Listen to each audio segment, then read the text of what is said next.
The Diary of a Certified Psychopath. Off the crank. Thrifty 50.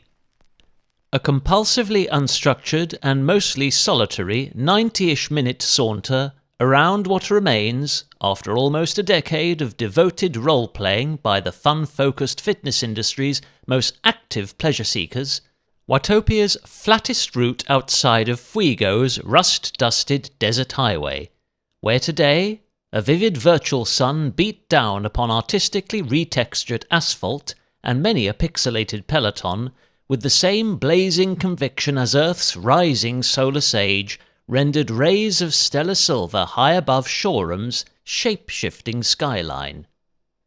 Throughout what Professor Polar's precise pulse monitoring determined was an aerobically savoury sweet postural pick and mix, which yielded a saddle-to-stretch ratio of around 24 blended bananas per single mashed watermelon, I abided by the usual portfolio of eco-conscious pedalling techniques to more efficiently expend my diminished energy reserves. Whilst seated, these included lateral pelvis pivots to better engage the often underused hip flexors,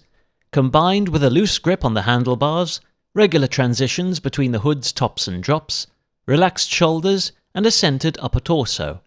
all of which contrive to maximize leverage points and maintain a balanced workload involving every available muscle group.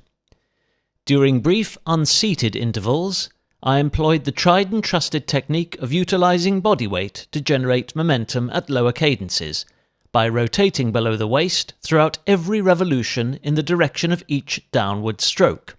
whilst continuing to breathe deeply and minimize head movement. Applying these long-proven methods, together with a tap or two more swipe-sensitive headwind to alleviate my data dungeon's sweltering conditions,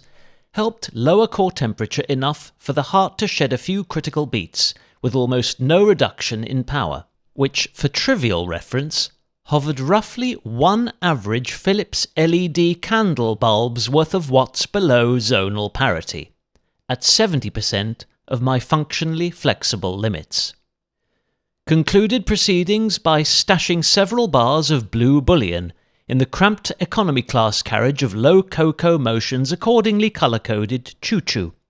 Profuse apologies for any ride-ons I might have failed to reciprocate during this productive drop harvest. Only I was forced to calibrate all relevant equipment using a remotely positioned iPad, and had neither a long enough right arm nor any touchscreen sensitive compatible lazy tongs with which to access Zwift's newly updated companion app whilst on my stationary steed. And returning to a realm of cyclical truths, aside from providing the spacious silence necessary to unknot a tangled mind, hear it speak of happy memories, allow sloth twitch fibres to straighten within cramped muscles, and help a heavy heart rediscover its true comfort zone, this serene nocturnal tour of my vicinity's slumbering suburbs taught me that their substantial canine and vulpine communities are able to coexist far more peacefully than many of our free world's most prevalent political parties, and the hostile tribes they forge within progressively dysfunctional democracies.